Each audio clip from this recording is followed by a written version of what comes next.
علیکم ورحمۃ اللہ وبرکاتہ۔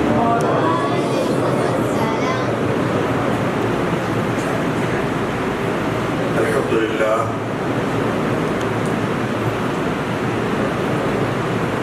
الحمدللہ وکفا والسلام علی عبادہ الذین اصطفیٰ۔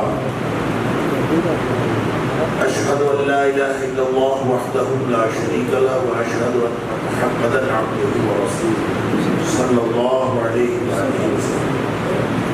اللہم صل علی محمد وعلی آل محمد کما صلیت علی ابراہیم وعلی آل ابراہیم انک حمید مجید۔ اللہم بارک علی محمد وعلی آل محمد کما بارکت علی ابراہیم وعلی آل ابراہیم انک حمید مجید۔ اما بعد فاعوذ باللہ السمیع العلیم من الشیطان الرجیم من حمزہ ونفخہ ونفثہ۔ بسم اللہ الرحمن الرحیم۔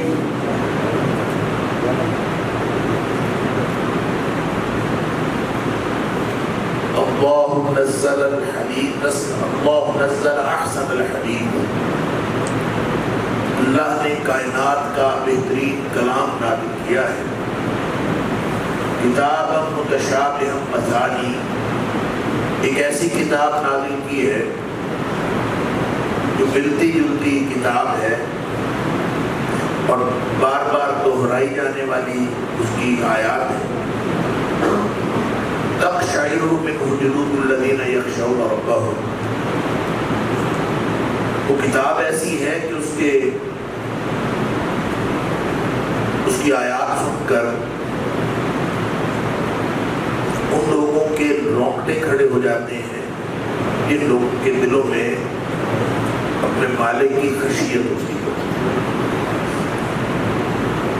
ثم تلین جلودہم وقلوبہم الی ذکر اللہ، پھر ان کے دل بھی اور ان کے جسم بھی اللہ کی یاد کی طرف جھک پڑتے ہیں۔ ذالک ھدی اللہ یہدی بہ من یشاء، یہی وہ ہدایت ہے اللہ جسے چاہتا ہے عطا فرماتا ہے۔ وَمَن يُضْلِلِ اللَّهُ فَمَا لَهُ مِنْ هَادٍ، اور جس کو اللہ گمراہ کر دے اس کو پھر بھری کائنات میں کوئی ہدایت دینے والا نہیں۔ صدق اللہ العظیم۔ اللہ کریم نے یہ تو کیا ہے کہ بعض رسول ایسے آئے کہ جن کے ساتھ کتاب کوئی نہیں آئی، بعض نبی ایسے آئے، لیکن یہ کبھی نہیں ہوا کہ کتاب آئی ہو اور اس کے ساتھ کوئی نبی یا رسول نہ آیا۔ پہلے شخصیت بھی پھر اس کے ساتھ کتاب بھی۔ اس کا مطلب یہ ہے کہ کسی کتاب کو سمجھنے کے لیے، کسی کتاب پر عمل کرنے کے لیے پہلے ایک شخص ہونا ضروری ہے جو آپ کو کتاب سمجھائے۔ نصاب بعد میں ہے، استاد پہلے۔ استاد ہوگا تو پھر نصاب کا فائدہ ہے، اور اگر استاد نہیں ہوگا تو پھر اس کا مطلب یہ ہے کہ اکیلی کتاب آپ کو کوئی فائدہ نہیں دے سکتی، اکیلا نصاب آپ کو فائدہ نہیں دے سکتا۔ تو نبی اکرم صلی اللہ علیہ وسلم پر بھی اللہ کریم نے قرآن نازل فرمایا، اور یہ قرآن نبی کریم صلی اللہ علیہ وسلم کے قلب اطہر پر نازل فرمایا۔ ہم آج تک اس مخمصے سے باہر نہیں آئے کہ قرآن جو ہے وہ ہمارے لیے حجت ہے یا حدیث حجت ہے۔ بعض جو ہے وہ کہتے ہیں اکیلا قرآن کافی۔ جن لوگوں کو یہ سمجھ آ گئی کہ قرآن اور حدیث دونوں حجت ہیں، وہ کہتے ہیں پہلے قرآن حجت ہے اس کے بعد حدیث حجت ہے۔ گویا قرآن حجت اول ہے اور حدیث حجت ثانی۔ اب آپ یہ بتائیے کہ قرآن جب نازل ہوا ہے، نازل بہ الروح الامین علی قلبک لتکون من المنذرین، اے حبیب صلی اللہ علیہ وسلم، یہ آپ کے یہ روح الامین جبریل لے کے آیا ہے، جس نے آپ کے دل پر نازل کیا. اور نبی پاک صلی اللہ علیہ وسلم کہ میں حفظ کے بچے دیکھ رہا تھا تو مجھے خیال آ رہا تھا اللہ اکبر، نبی کریم صلی اللہ علیہ وسلم سب سے پہلے حفظ کے استاد ہیں.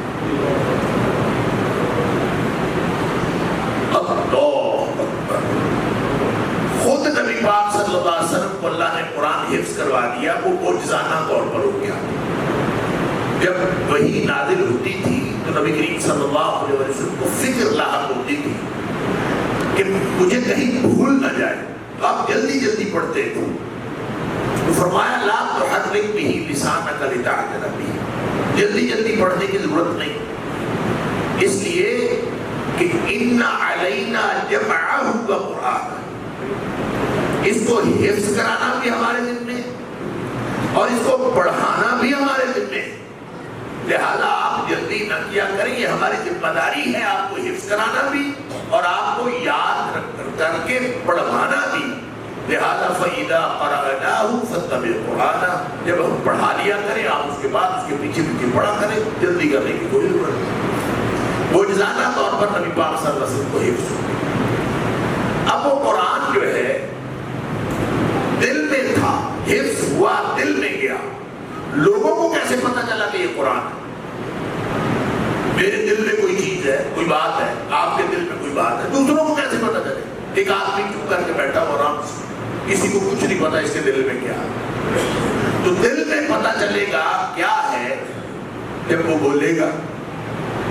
دل کی بات کا پتہ چلے گا جب وہ کچھ کرے گا، کوئی اشارہ کرے، کوئی اس کے فیس جیسچرز ہو، اس کے چہرے سے پتہ چلے، کوئی ایسا ہو کوئی کرے گا. تو پھر اب نبی پاک صلی اللہ علیہ وسلم جب بولتے ہیں تو وہ قرآن ہوتا ہے کہ حدیث ہوتی ہے؟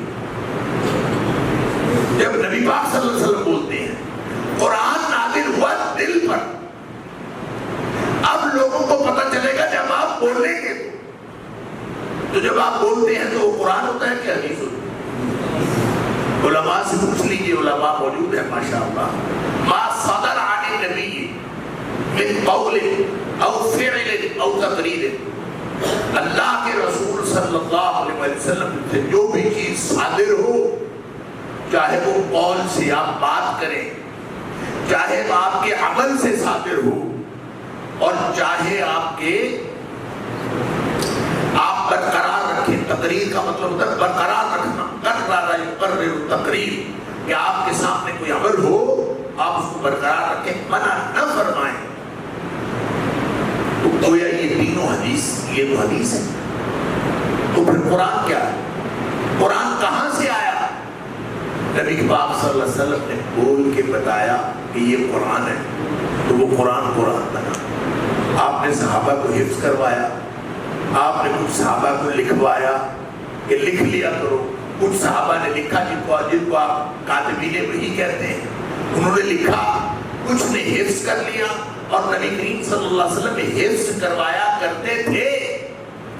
یہ میں اس لیے کہتا ہوں کہ قرآن کے حفاظت کا جو اصل ذریعہ ہے وہ کتابت یا تحریر نہیں ہے، وہ حفظ ہے.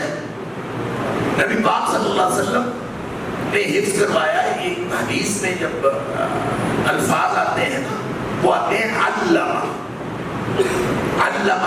یعلم، تعلیم کرنا، اس کا مطلب ہوتا ہے سکھانا. تو نبی کریم صلی اللہ علیہ وسلم پورا قرآن صحابہ کرام کو سکھاتے رہے. اب اس سے یہ نہیں پتہ چلتا کہ حفظ کراتے رہے. سکھانا اصل میں حفظ کرانا ہے. یہ کہاں سے پتہ چلا؟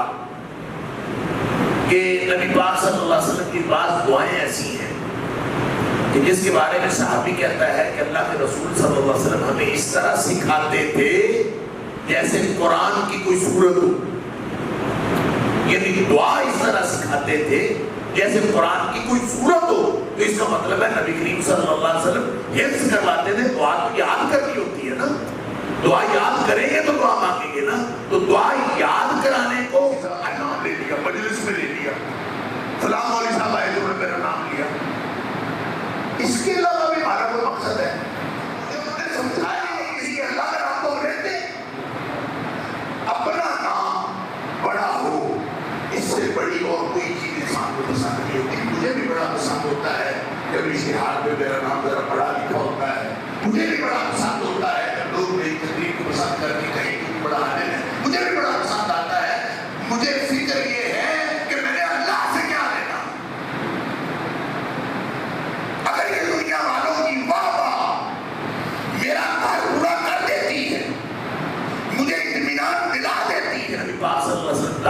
فرماتے تھے آپ سکھاتے تو گویا جس طرح آپ دعائیں سکھاتے تھے اسی طرح آپ صحابہ کرام کو قرآن سکھاتے تھے. گویا قرآن کے حفظ قرآن کے جو سب سے پہلے استاد ہیں نا وہ نبی اکرم صلی اللہ علیہ وسلم ہوتے ہیں. اللہ پھر ان چھوٹے چھوٹے بچوں کو اللہ حافظ بنا دے تو یہ جو حفظ قرآن کی سعادت ہے یہ پتہ کتنی بڑی سعادت ہے. بس میں ایک بات کر کے بات کو تھوڑا آگے بڑھاتا ہوں. یہ اتنی بڑی سعادت ہے کہ جو حفاظت ہے نا قرآن کی ابھی میں نے ذکر کیا یہ ذمہ داری کس کی ہے؟ حفاظت. اِنَّا نَحْنُ نَزَّلْنَا الذِّكْرَ وَإِنَّا لَهُ لَحَافِظُونَ. یہ حفاظت ذمہ داری اللہ کی ہے. اور عملاً ہوا کیسے ہے؟ حفاظت ہوئی کیسے؟ حفاظت عملاً ہوئی ہے حفاظ کے ذریعے سے ہوئی ہے. لہذا آج بھی کوئی نیا بچہ جب قرآن حفظ کر لیتا ہے تو گویا وہ کارکنان قضاء و قدرت میں شامل ہو جاتا ہے. وہ اللہ تعالیٰ کے کارکنان میں شامل ہو جاتا ہے جن کے ذریعے سے اللہ تعالیٰ قرآن کی حفاظت فرماتا ہے. اور یہ چھوٹے چھوٹے بچے یہ اللہ تعالیٰ کے وہ کارکنان ہیں جن کے ذمے اللہ نے لگا دیا کہ یہ قرآن کی قیامت تک جو ہے حفاظت ہوتی ہے. اور قرآن کتاب سے مٹ سکتا ہے, کتاب پھٹ سکتی ہے, کتاب جل سکتی ہے, کمپیوٹر کی جو ہارڈ ڈسک ہے وہ کرپٹ ہو سکتی ہے, سب کچھ ختم ہو سکتا ہے. جو دل میں قرآن ہے یہ کبھی ختم ہو نہیں سکتا. اللہ. لہذا نبی اکرم صلی اللہ علیہ وسلم نے یہ جو بچے آج کے دور میں بھی حفظ کریں, لوگ یہ میں نے بات اس لیے کی ہے کہ لوگوں کے یہ بھی ایک ٹرینڈ چلا ہے کہ حفظ کرانے کی ضرورت نہیں, بچے کو ترجمہ پڑھائیں بس کافی ہے. بچے کو قرآن سوچ سمجھ کے پڑھنے والا بنائے, حفظ کرا کے کیا کرنا. تو ٹھیک ہے جس نے یہ سعادت نہیں لینی نہ لے, یہ فرض تھوڑی ہے. حفظ کرنا فرض نہیں ہے, لیکن جو شخص یہ سعادت لینا چاہے وہ لے لے اور وہ جو نہیں لینا چاہتا وہ نہ لے. لیکن یہ حفظ اتنی بڑی سعادت ہے. اللہ تعالیٰ ہمیں ہمارے بچوں کو ویسے بھی مرنے سے پہلے ہم جو بڑے ہیں بوڑھے جو موت قریب ہے ہمیں کوشش کرنی چاہیے کہ مرنے سے پہلے جتنا زیادہ قرآن یاد ہو سکتا ہے کر لیں, جتنا زیادہ یاد ہو سکتا ہے. اس لیے کہ قبر کے اندر قرآن سے بڑا ساتھی اور کوئی نہیں. اور جس شخص نے قرآن یاد کر لیا قرآن اس کے ساتھ ہوگا. نبی پاک صلی اللہ علیہ وسلم نے تو چند سورتوں کے بارے میں فرمایا. سورہ ملک وہ کھڑی ہو جائے گی اور حفاظت کرے گی. اللہ اکبر. نبی کریم صلی اللہ علیہ وسلم 30 آیتوں کی صورت ہے. جو شخص اس کو روزانہ سوتے وقت پڑھتا ہے یہ اپنے پڑھنے والے کی بخشش کروا لے گی. ایک صورت بخشش کروا لے گی تو جس نے پورا قرآن یاد کیا ہے اس کے سینے میں قرآن ہوگا اس کو بخشش کروائے گا. لہذا کوشش کرنی چاہیے بچوں کو بھی حافظ بنائے, خود بھی بنے. اور اس لیے نہ بنے کہ ہم نے تراویح میں قرآن سنانا, چھوڑے تراویح میں قرآن سنانا. پچھلی رات اٹھا کریں 8 رکعتیں نہیں پڑھی جاتی نہ پڑھے, 2 رکعتیں پڑھ لیکن اس میں قرآن پڑھے. جتنا قرآن یاد ہے اس کو پڑھتے ہیں. اس کا فائدہ یہ ہوگا, یہ ہے قیام اللیل, یہ ہے رات کو کھڑا ہونا. آپ 2 ہی رکعتیں پڑھیں.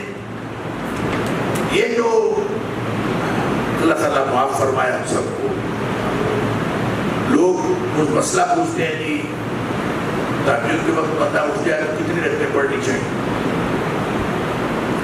علماء کرام مسئلہ بتاتے ہیں جتنی پڑھ سکے پڑھ لیں. نبی پاک صلی اللہ علیہ وسلم بالعموم 11 رکعت پڑھتے تھے تو 11 رکعت پڑھ لیں. کم بھی پڑھی چلیں, کم پڑھ سکتے ہیں کم پڑھ لیں, زیادہ پڑھی جاتی. وہ تو نبی اکرم صلی اللہ علیہ وسلم. آپ کبھی قرآن کے ساتھ 2 رکعتیں پڑھ لینا, 2 رکعتیں چھوڑیں 8 رکعتوں کو, 2 رکعتیں بھی پڑھ لے ہو قرآن کے ساتھ. اللہ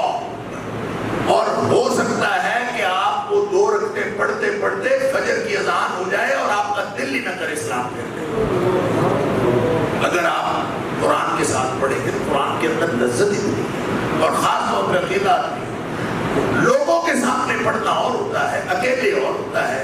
اور سب سے بڑی نیکی پتہ ہے کون سی ہے؟ سب سے بڑی نیکی وہ ہے جس کا گواہ اللہ کے علاوہ کوئی نہ ہو، اور صرف اللہ گواہ۔ ہم جو بیٹھے کیمروں کے سامنے تقریریں کرتے ہیں اور بڑی بڑی باتیں کر جاتے ہیں اور کرسی میز پہ بیٹھے ہیں، ساری دنیا دیکھ رہی ہے، سب سے بڑی ریاکاری کا جو امکان ہوتا ہے وہ اس سچویشن میں ہوتا ہے۔ اللہ تعالیٰ معاف فرمائے۔ اور ریاکاری ایک حدیث میں آتا ہے کہ نبی کریم صلی اللہ علیہ وسلم نے فرمایا، دجال بڑا فتنہ ہے نا، دجال کے بارے میں نبی کریم صلی اللہ علیہ وسلم کا فرمان ہے، ما من خلق آدم علیہ السلام کی تخلیق سے لے کر قیام الساعتی، قیامت قائم ہونے تک، آدم علیہ السلام کے پیدا ہونے سے لے کر قیامت قائم ہونے تک اس سے بڑا فتنہ نہیں آیا جتنا بڑا فتنہ دجال کا ہے۔ پھر آپ نے فرمایا کیا میں تمہیں دجال کے فتنے سے بھی بڑا اور دجال کے فتنے سے بھی زیادہ جس چیز کا مجھے تم سے خوف ہے وہ بات نہ بتاؤ؟ دجال کے فتنے سے بھی زیادہ خوف ہے۔ تو صحابہ نے پوچھا تو نبی کریم صلی اللہ علیہ وسلم فرمایا مجھے جو دجال کے فتنے سے بھی زیادہ ان سے خوف ہے نا، وہ الشرک الخفی، وہ چھپے ہوئے شرک کا خوف ہے۔ ہمیں وہ لوگ بڑے نظر آتے جو جا کے قبروں پہ سجدہ کرتے ہیں، واضح شرک، قبروں والوں سے دعائیں مانگ رہے ہیں، واضح شرک، لیکن وہ نہیں نظر آتے جو اندر بیٹھے شرک کر رہے ہیں۔ باہر تو موحد ہیں، اندر سے مشرک ہیں۔ انا للہ و انا الیہ، اس سے خوفناک بات اور کیا ہو سکتی ہے؟ فرمایا شرک الخفی، اور شرک الخفی کیا ہے؟ فرمایا الریا، لوگوں کو دکھانے کے لیے کرنا، اور خاص طور پر اس حدیث میں تو خاص طور پر نبی پاک صلی اللہ علیہ وسلم فرمایا آدمی نماز پڑھ رہا ہو اور اس کو مزین کر دے، اس کو خوبصورت، نماز کو خوبصورت بنا دے، اس وجہ سے کہ اس کو خیال آئے کہ فلاں بابا جی، فلاں سردار صاحب، فلاں چودھری صاحب، فلاں میرے ابا جی، فلاں چاچا جی وہ مجھے دیکھ رہے، بس یہ خیال آ جائے کہ لوگ مجھے دیکھ رہے ہیں، اور اس خیال سے وہ نماز کو خوبصورت بنا دے۔ نبی پاک صلی اللہ علیہ وسلم فرمایا یہ شرک ہے، اور یہ شرک خفی ہے، اور یہ دجال کے فتنے سے بڑا فتنہ ہے۔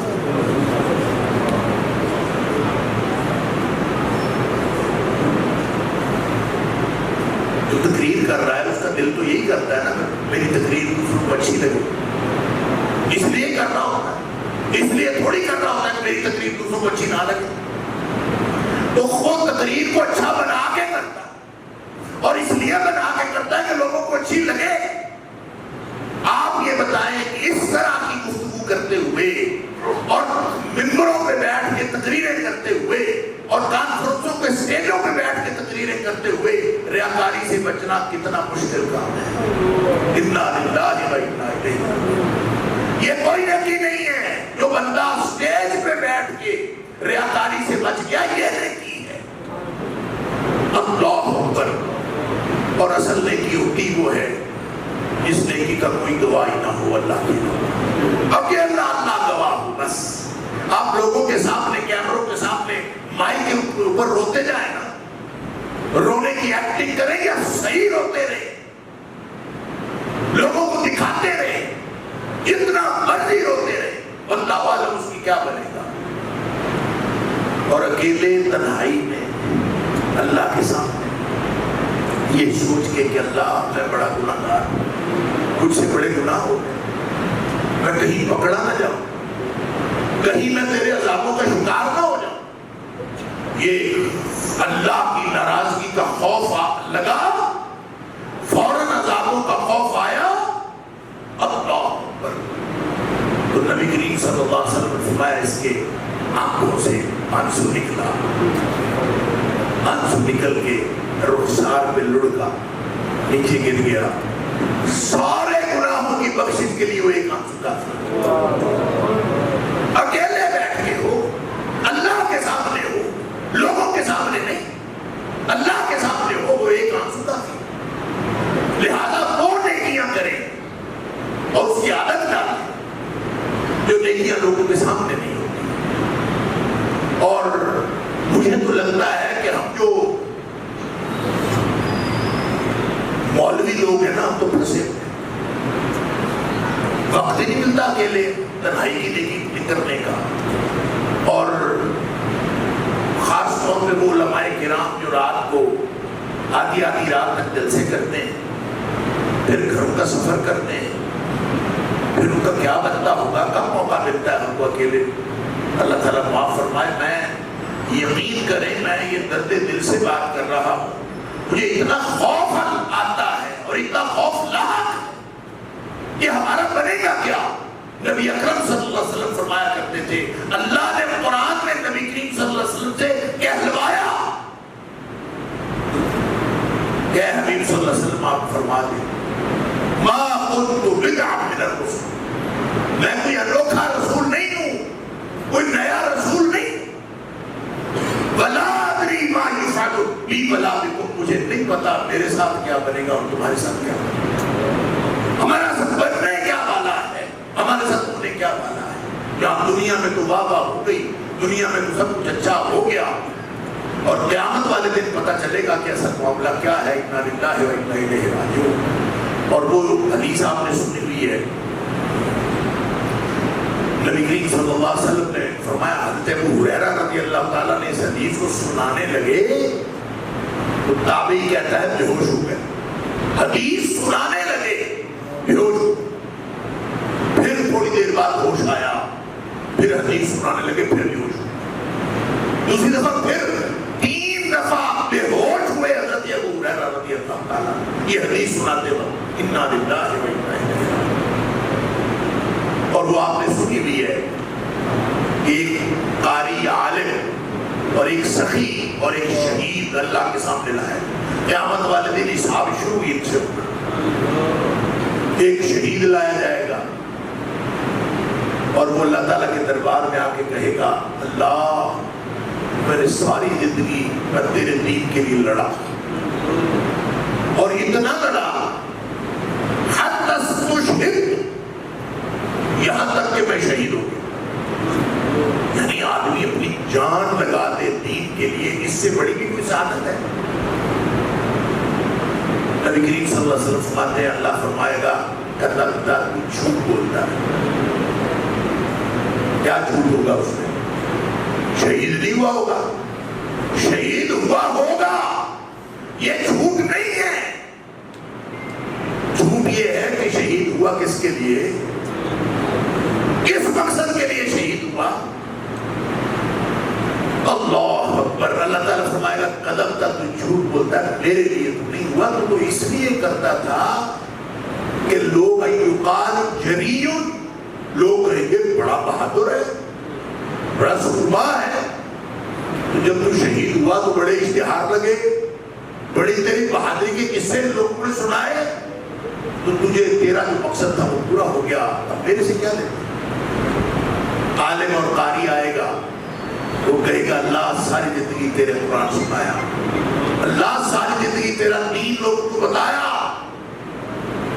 اللہ فرمائے گا کذبت، تو جھوٹ بولتا ہے، اور جھوٹ یہ نہیں ہوگا کہ اس نے قرآن سنایا نہیں ہوگا، جھوٹ یہ نہیں ہوگا کہ اس نے لوگوں کو دین بتایا نہیں ہوگا، جھوٹ یہ ہوگا کہ وہ اس نے اللہ کے لیے نہیں کیا۔ اللہ اکبر، اس قدر خوفناک بات ہے۔ اور تو اس لیے کرتا تھا کہ ایقال قاری، ایقال عالم، لوگ ہے کتنا بڑا عالم، کتنا بڑا قاری ہے، لوگوں نے کہہ دیا تو بڑا مشہور تھا، لوگوں میں بڑی شہرت تھی تیری، اور شہرت اچھی کس کو نہیں لگتی۔ میں وہاں چلے نام کیا لینا، میں کسی ایک جگہ تھا تو مجھے وہ پتہ کیا کہتے ہیں، مجھے کسی نے نصیحت کی سمجھانے کے لیے، وہ کہتے ہیں یار تو تقریر کرتا ہے نا کسی بھی جگہ تو تم کسی مقامی بندے کا نام نہیں لیتا، تو نا ایسا کیا کر مقامی بندے ہوتے ہیں جن کے تمہیں نام آتے ہیں، جس کے مسجد میں تم کر رہے ہوتے ہو، وہاں پہ جو شیخ الحدیث ہوتے ہیں، جو بھی لوگ ہوتے ہیں وہاں کے، ان کے نام لے کے ان کا شکریہ ادا کیا یا کسی بھی طرح ان کا نام لیا کرو. اس لیے آدمی کو اس دھرتی پر سب سے جو بات پسند ہے وہ مجلس میں اپنا نام لیا جانا. سب سے زیادہ پسند یہ ہوتا ہے میرا نام لیا جائے.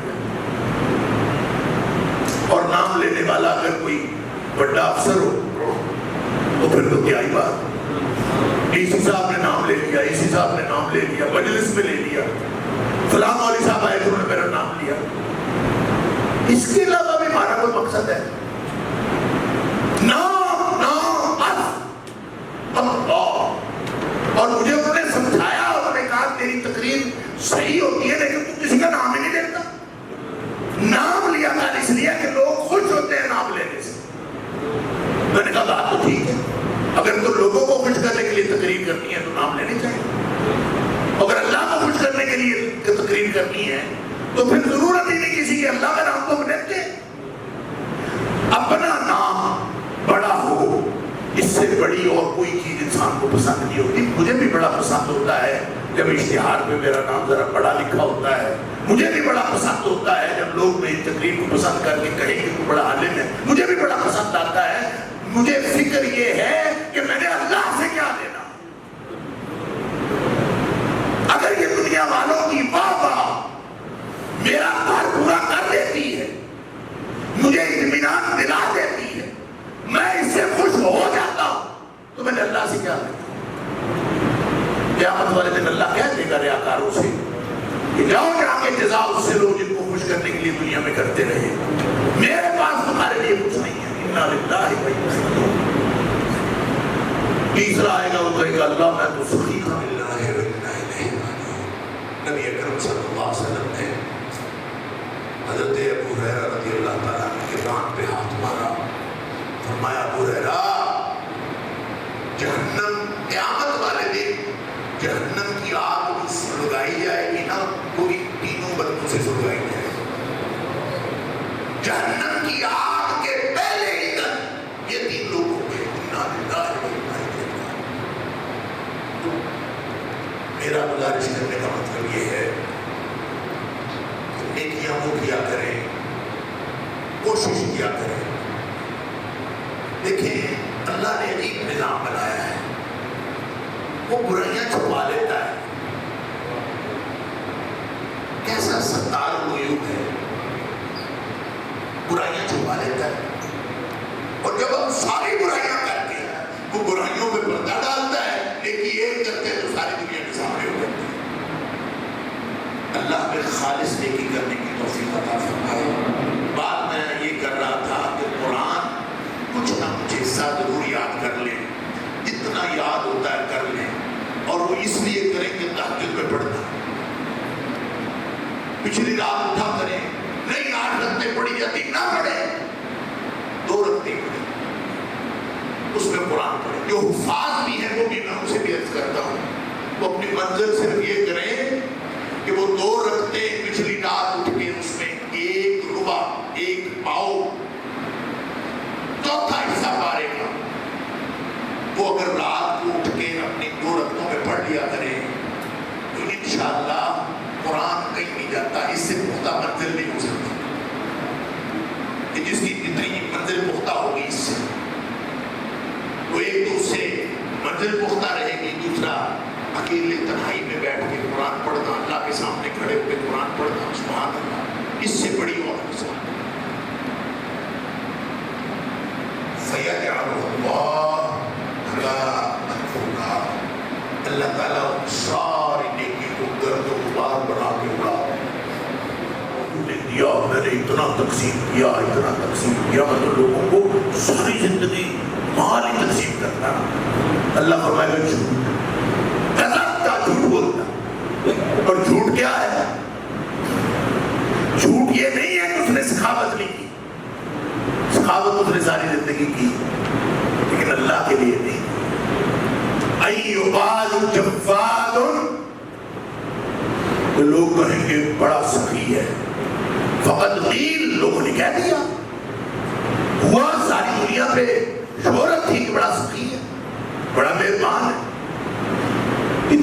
للہ و انا الیہ راجعون۔ نبی اکرم صلی اللہ علیہ وسلم نے حضرت ابو ہریرہ رضی اللہ تعالیٰ عنہ کے کان پہ ہاتھ مارا، فرمایا ابو ہریرہ جہنم قیامت والے دن جہنم کی آگ جو سلگائی جائے گی نا وہ ان تینوں بندوں سے سلگائی جائے گی۔ جہنم کی آگ کے پہلے ہی دن یہ تین لوگ ہوں گے، انا للہ و انا الیہ راجعون۔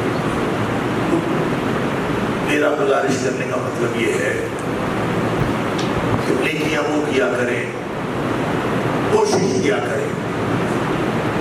دیکھیں اللہ نے عجیب نظام بنایا ہے، وہ برائیاں چھپا لیتا ہے، کیسا ستار العیوب ہے، برائیاں چھپا لیتا ہے۔ اور جب ہم ساری برائیاں کر کے ایک نیکی کرنے کی بھی کوشش کرتے ہیں نا، تو پہلی نیکی ہے نماز پڑھا ہے، تو وہ نماز سب کے سامنے کہتا جب پڑھا، لوگ سمجھتے ہیں بڑا اچھا۔ ایک نیکی کرنے سے ساری دنیا سمجھتی ہے کتنا اچھا آدمی ہے، چاہے اس کے درد کتنے کالے ہوں کہ سارا کچھ کالا ہوا ہو، لیکن وہ ایک نماز اللہ نے نظام عجیب بنایا ہے، وہ برائیوں پہ پردہ ڈالتا ہے، لیکن ایک کرتے ہیں تو ساری دنیا کے سامنے ہو جاتے ہیں۔ اللہ پہ خالص نیکی کرنے کی توفیق عطا فرمائے۔ بات میں یہ کر رہا تھا کہ قرآن کچھ نہ کچھ حصہ ضرور یاد کر لیں، جتنا یاد ہوتا ہے کر لیں، اور وہ اس لیے کریں کہ تہجد میں پڑھنا، پچھلی رات اٹھا کریں، نہیں 8 رکعتیں پڑھی جاتی نہ پڑھیں، 2 رکعتیں پڑھیں، اس میں قرآن پڑھیں۔ جو حفاظ بھی ہیں وہ بھی میں ان سے بھی عرض کرتا ہوں، وہ اپنی منزل صرف یہ کریں کہ وہ 2 رکعتیں پچھلی رات اٹھ کے اس میں 1 ربع 1 پاؤ چوتھا حصہ پارے گا، وہ اگر رات کو اٹھ کے اپنی 2 رکعتوں میں پڑھ لیا کریں تو انشاءاللہ قرآن کہیں نہیں جاتا، اس سے پختہ منزل نہیں ہو سکتی، کہ جس کی جتنی منزل پختہ ہوگی اس سے، تو ایک تو اس سے منزل پختہ رہے گی، دوسرا اکیلے تنہائی میں بیٹھ کے قرآن پڑھنا، اللہ کے سامنے کھڑے ہو کے قرآن پڑھنا، سبحان اللہ، اس سے بڑی اور کوئی سعادت نہیں ہے۔ اللہ تعالیٰ ہم سب کو تنہائی کی نیکیاں کرنے کی توفیق عطا فرمائے۔ یہ جو تنہائی کی جتنی تنہائی کی نیکیاں اللہ کو پسند ہے نا، اتنی ہی تنہائی کی برائیاں اللہ کو ناپسند ہے۔ نبی اکرم صلی اللہ علیہ وسلم نے فرمایا قیامت والے دن کچھ لوگ ایسے آئیں گے، آپ نے فرمایا میں ان کو جانتا ہوں، لَعَلَمَنَّ أَقْوَامًا مِّنْ أُمَّتِي، میری امت کے کچھ لوگ ہیں جن کو میں جانتا ہوں، یا تم یوم القیامہ، وہ قیامت والے دن آئیں گے، اور اتنے ان کے اعمال ہوں گے کہ وہ تہامہ کے سفید پہاڑوں سے بھی زیادہ بلند ہیں، اتنے اعمال لے کے، حج بھی، تہجدیں بھی، روزے بھی، صدقہ خیرات بھی، سخاوت بھی، صلہ رحمی بھی، حقوق العباد بھی، حقوق اللہ، سب کچھ پہاڑ نیکیوں کے۔ اللہ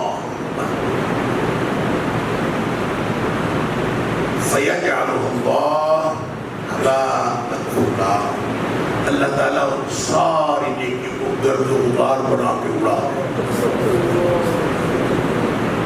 پہاڑ نیکیوں کے تھے، پلے کچھ نہیں کرا، اِنَّا لِلَّهِ۔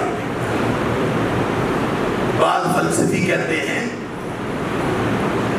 کہ عمل اور اس کا نتیجہ، اس میں لزوم کا تعلق ہوتا، کہ آدمی کوئی عمل کرے تو اس کے نتیجے میں اور اس عمل میں لزوم کا تعلق، مثلا اگر گناہ ہے تو اس کی سزا کے ساتھ اس کا لازمی اس کو سزا ملے گی، یہ لزوم کا تعلق۔ نیکی کی اس کا لازمت نتیجہ اچھا نکلے گا، اس کے نتیجے کے ساتھ اس کا لزوم کا تعلق۔ دونوں باتیں غلط ہیں، نہ گناہ کا اس کی سزا سے لزوم کا تعلق ہے، نہ نیکی کا اس کی جزا سے لزوم کا تعلق ہے، اس لیے کہ گناہ جتنے مرضی کیے ہو، اگر وہ توبہ کر لے، درمیان میں انٹرفیئر ہو جائے توبہ، اللہ کے رسول نے فرمایا الطائب من الذنب کمن لا ذنب له، وہ تو ایسے ہے جیسے اس نے گناہ کیا ہی نہیں، تو نتیجے کے ساتھ نزول کا تعلق کہاں سے آ گیا؟ درمیان میں توبہ انٹرفیئر کرتی ہے، سارا کچھ ختم۔ اور اگر نیکی کی ہے اور نیکی کی جزا کے ساتھ نزول کا تعلق بھی نہیں ہے،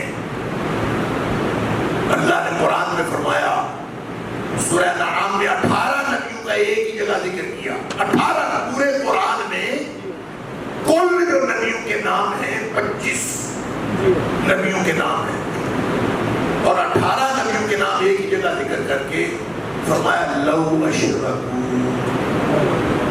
یہ نبی بنے پھرتے ہیں نا، یہ میرے چنیدہ بنتے ہیں نا، یہ میرے مصطفیٰ اور میرے محبوب ہیں نا، لو اشرکوا، اگر یہ شرک کر بیٹھے، لحبط عنہم ما كانوا يعملون، ان کے سارے اعمال ضائع۔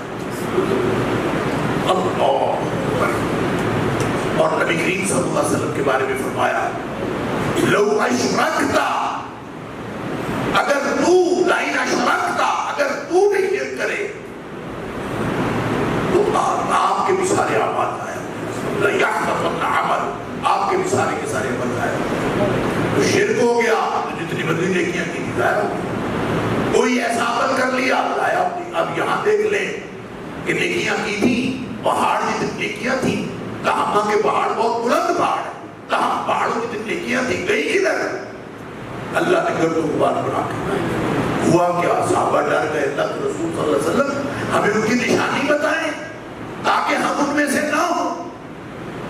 تو میں تمہارے جیسی شکلیں، تمہارے جیسے ظاہر پھرتے ہیں، اسی طرح کی نیکیاں، جس طرح کے معمولات تمہارے، ان کے بھی معمولات مسجد میں بھی نظر آتے ہیں، روزے رمضان سب کچھ، لیکن کرتے کیا ہیں؟ اللہ اکبر، کہ اگر وہ کبھی اذا خلوا بمحارم اللہ انتہکوها، اگر یہ کسی وقت تنہائی میں ہوتے ہیں نا، وہ اللہ کی حرمتیں پامال کرتے ہیں، تنہائی میں اللہ کی حرمتیں پامال کرتے ہیں۔ اور میں اکثر کہا کرتا ہوں کہ صحابہ کرام نے یہ حدیث سن کے پتہ نہیں کیا مطلب لیا ہوگا، پتہ نہیں اس کا مطلب کیا سمجھا ہوگا۔ اس دور میں، صحابہ کے دور میں، ایک آدمی اکیلا ہو، اندر سے کنڈی لگا لے، کمرے میں اکیلا ہو، تو وہ کون سی حرمت پامال کر سکے گا؟ اس دور میں کون سی حرمت پامال ہوتی تھی تنہائی میں؟ حرمتیں تو پامال ہوتی ہیں آج، جب ہمارے ہاتھ میں ہے حرمتیں پامال کرنے والا اللہ۔ جب ہم تنہائی میں ہوتے ہیں تو ہماری جو انگلیاں چل رہی ہیں، ہماری نگاہیں جو کچھ دیکھ رہی ہیں، ہمارے کان جو کچھ سن رہے ہیں، یہ سارا کچھ ان السمع والبصر والفؤاد کل اولئک کان عنہ مسئولا، قیامت والے دن ہر چیز سے پوچھا جائے گا کہ یہ کیا کرتے رہے ہیں۔ یہ پوروں نے بھی بول پڑنا ہے، آنکھوں نے بول پڑنا ہے، کانوں نے بول پڑنا ہے، ہر ایک نے بول کے ہمارے خلاف گواہی دیتے ہیں۔ اس لیے سارے جو اعمال ہیں وہ ضائع ہو جائے، اس لیے نیکی کو خالص، جتنا نیکی کرنا ضروری ہے نا، کوئی بھی نیکی کرنا ضروری ہے، جتنا نیکی کرنا ضروری ہے اور یہ امتحان ہے، اور اتنا ہی نیکی کو خالص کرنا ضروری ہے۔ میں پھر دوہراتا ہوں، جہاں عمل کرنے کا امتحان ہے، ساتھ ہی اس کو خالص کرنے کا بھی امتحان۔ اور خالص کرنے کا مطلب پتہ کیا ہوتا ہے؟ ہم سے اللہ نے خالص کا مطالبہ کیا ہے، الا للہ الدین الخالص، اللہ کو جو دین پسند ہے وہ صرف خالص ہے۔ فاعبد اللہ مخلصا لہ الدین، اللہ کی بندگی کرو، اس کے لیے دین کو خالص کر۔ اللہ نے ہم سے صافی دین کا مطالبہ نہیں کیا۔ صاف اور خالص میں فرق پتہ کیا؟ میرے بیٹے جو جوان ہیں ان کو خاص طور پر کیا، جو خالص ہوتا ہے، جو صاف ہوتا ہے، یہ صاف جو ہے نا، یہ بھی عربی کا لفظ ہے، قرآن کا لفظ ہے، عسل مصفا، قرآن میں آتا ہے۔ ایسا شہد ہوگا، ایسی شہد کی نہر ہوگی جس میں کوئی ایک ذرہ بھی نہیں ہوگا، صاف شفاف۔ ہم ہم سے جو عمل کا مطالبہ کیا ہے وہ صاف شفاف کا نہیں کیا، اس لیے کہ ہمارا عمل صاف ہو ہی نہیں سکتا۔ ہمارا عمل جب بھی ہم کرتے ہیں اس کے ساتھ میل کچیل جڑا ہوا، ہمارا امتحان یہ ہے کہ اس میل کچیل کو ہٹاتے رہو، عمل بھی کرو میل کچیل بھی ہٹاؤ۔ جو اخلاص یخلص، اخلاص کا معنی ہوتا ہے نا، جس طرح سونے یا چاندی کو خالص کرنے کے لیے اس کے نیچے آگ جلائی جاتی ہے نا تاکہ اس میں سے میل کچیل نکل جائے، اس کو کہتے ہیں خالص کرنا۔ تو ہمیں عمل کو خالص کرنے کا ہمیں حکم دیا گیا ہے۔ نماز بھی پڑھنی ہے، اس کو خالص بھی کرنا ہے۔ کیا مطلب؟ اس کے اندر جتنی کنٹیمینیشن ہے، جتنے اس کے اندر میل کچیل کے امکانات ہیں، ریاکاری کا امکان ہے اس کو دور کرنا ہے، اس کے اندر کوئی اور امکان ہے اس کو دور کرنا ہے۔ اتنے میل کچیل کے ہر عمل کرتے وقت جتنا میل کچیل ہے اس کو بھی دور کرنا ہے، عمل کو بھی کرنا بھی ہے اور عمل کو خالص بھی کرنا ہے۔ اس بات کا امتحان ہے۔ لہذا جب یہ پتہ چلے نا، خاص طور پہ میں ریاکاری کے حوالے سے ایک ٹپ دیتا ہوں، ہو سکتا ہے آپ کے پاس میرے سے زیادہ اچھی ٹپ ہو سکتا ہے، لیکن ایک ٹپ دیتا ہوں کہ جب یہ خیال آئے نا کہ مجھے فلاں دیکھ رہا ہے نماز پڑھتے ہوئے یا کچھ اور کام کرتے ہوئے، ریاکاری کا خیال آئے کہ کہیں ریاکاری تو نہیں ہو رہی، خیال آتا ہے کہیں ریاکاری تو نہیں ہو رہی، جب خیال آئے تو یہ سوچنا ہے کن کو دکھا رہا ہوں میں، کون دیکھ رہے ہیں، واہ واہ کرنے والے کون ہیں، جن کو میں دکھا رہا ہوں وہ میرا کوئی فائدہ کر سکتے ہیں؟ وہ دیکھ کے اگر مجھے اچھا سمجھے تو کیا وہ فائدہ کر سکتے ہیں؟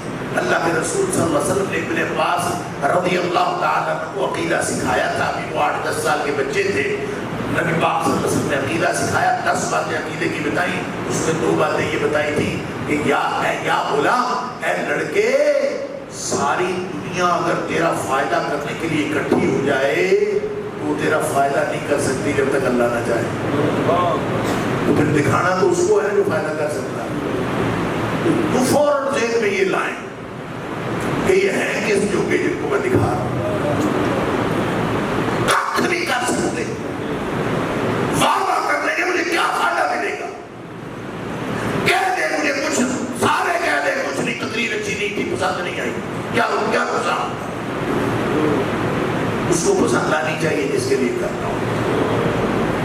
ایک یہاں ہمارے ہندوستان کے کسی عالم کے بارے میں کہتے ہیں، جمعہ پڑھایا دہلی کی جامع مسجد میں، جمعہ پڑھا کے باہر نکلے، اوپر سے ایک آدمی وہاں جوتے جہاں پہنتے ہیں ڈیلی میں ایک آدمی ملا، اس نے کہا جی میں تو حضرت بڑی دور سے آیا ہوں اور میں نے تو آپ کو جمعہ پڑھنا تھا، تو اب میں اب پہنچا ہوں، آپ نے تو جمعہ پڑھا لیا، میں تو اتنا سفر کر کے آیا پیدل۔ اس کو کہا ادھر بیٹھ جا، اس کو بٹھایا، جو تقریر وہاں کی تھی نا ممبر پہ، ساری تقریر اس اکیلے کو بیٹھ کے سنی۔ لوگ جو گزر رہے تھے انہوں نے حیران ہوئے، حضرت یہ ایک بندے کے لیے آپ ساری تقریر کر رہے ہیں؟ انہوں نے کہا جو ممبر پہ کی تھی نا وہ بھی ایک کے لیے کی تھی، اور جو یہاں کیا یہ بھی ایک کے لیے، اسی کے لیے۔ اگر اس کے لیے ہے تو پھر تو چاہے چنکیوں والی جگہ ہو، تو چاہے ممبر ہو، فرق نہیں پڑتا۔ اور اگر لوگوں کے لیے ہے تو پھر اس کا مطلب یہ ہوگا کہ آپ یہ سمجھتے ہیں عقیدہ درست نہیں ہے، آپ یہ سمجھتے ہیں کہ لوگ آپ کا فائدہ کر سکتے ہیں اس لیے آپ کرتے ہیں۔ تو جس کا عقیدہ درست نہیں ہے وہ تو گویا مشرک ہے، وہ تو مشرک ہے نا پھر، جس کا عقیدہ ٹھیک نہیں۔ اور جس کا عقیدہ ٹھیک ہے کہ یہ سارے میرا کچھ نہیں فائدہ کر سکتے، یہ طے کر لے، دماغ میں بٹھا لے کہ یہ میرا کوئی فائدہ نہیں کر سکتے، اگر اللہ چاہے تو فائدہ ہو سکتا ہے، اور دوسری بات یہ ہے کہ یہ میرا کخ بھی نقصان نہیں کر سکتے اگر اللہ نہ چاہے، یہ سارے مل جائے میرا کوئی نقصان، اگر اللہ نہ چاہے۔ اگر دل میں یہ دونوں باتیں موجود ہوں تو ریاکاری کہاں رہ جائے؟ ریاکاری کا جب خیال آئے تو فوراً سوچیں کہ جن کو میں دکھا رہا ہوں میں نے ان سے لینا کیا، اور یہ کچھ دینے جو کہ ہیں بھی کہ نہیں، ان کے پاس کیا ہے جو مجھے دیں گے؟ اللہ تعالیٰ مجھے اور آپ کو خالص عمل کرنے کی توفیق عطا فرمائے. وآخر دعوانا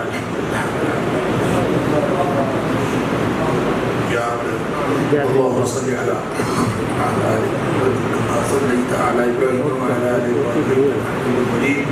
اللهم بارك على محمد وعلى آل محمد كما باركت على إبراهيم وعلى آل إبراهيم إنك حميد مجيد. الحمد لعافيتك وفجاءة نعمتك لبئساتك.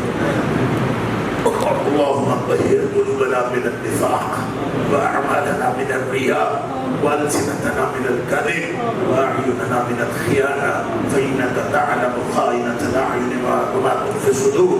اللهم ألهمنا رشدنا وأعذنا من شرور أنفسنا. اللهم اجعل سريرتنا خيرا من علانيتنا واجعل علانيتنا صالحا. اللهم إنك عفو تحب العفو فاعف عنا. اللهم اغفر لنا ذنوبنا كله دقه وجله وأوله وآخره وعلانيته وسره. اللہ تو ہمارے گناہ معاف کر دے. اللہ تو معاف کرنے والا ہے, معافی کو پسند کرتا ہے. اللہ ہم سب نے ہاتھ اٹھائے ہیں تو ہم سب کے اٹھے ہوئے ہاتھ خالی نہ لوٹانا, تو ہم سب کو معاف کر دے. اللہ ہم سب کو معاف کر دے. ہمارے اگلے پچھلے گناہ معاف کر دے, چھوٹے بڑے گناہ معاف کر دے, علانیہ پوشیدہ گناہ معاف کر دے. اللہ انفرادی اجتماعی گناہ معاف کر دے. ہمارے دوست احباب کو معاف کر دے, ہماری اولادوں کو معاف کر دے, ہمارے اہل خانہ کو معاف کر دے. اللہ ہمارے گھر والوں کو معاف کر دے, ہمارے رشتہ داروں کو معاف کر دے, ہمارے والدین کی مغفرت فرما دے. اللہ ہمارے آباء و اجداد کی مغفرت فرما دے. اللہ تمام مرحومین کی مغفرت فرما دے. اللہ ہماری بقیہ زندگی اپنی رضا اور اپنی پسند کے مطابق بنا لے. اللہ ہمیں اور ہماری اولادوں کو, ہماری قیامت تک آنے والی نسلوں کو اپنے دین کا سچا خادم بنا دے. اللہ پوری دنیا میں مظلوم مسلمانوں کی مدد فرما. اللہ غزہ کے مسلمانوں کی مدد فرما. اللہ فلسطین کے تمام مسلمانوں کی مدد فرما. اللہ بلاد اسلامیہ کی حفاظت فرما. اللہ ملک پاکستان کی حفاظت فرما. اللہ اسلام اور مسلمانوں کے دشمنوں کو نیست و نابود فرما. اللہ ہماری دنیا میں بہترین کر دے. اللہ ہماری آخرت میں بہترین کر دے. اللہ ہم سب کو جنت الفردوس کے اندر, اللہ ہم سب کو جنت الفردوس کے اندر اکٹھا فرما. اللہ ہم سب کو جنت الفردوس کے اندر اپنے حبیب صلی اللہ علیہ وآلہ وسلم کا ساتھ نصیب فرما. اللہم وفقنا لما تحب وترضى. اللہم وفقنا لما تحب وترضى. اللہم وفقنا لما تحب وترضى. ربنا تقبل منا انك انت السميع العليم وتب علينا انك انت التواب الرحيم. وصلى الله تعالى على خير خلقه محمد وعلى اله وصحبه.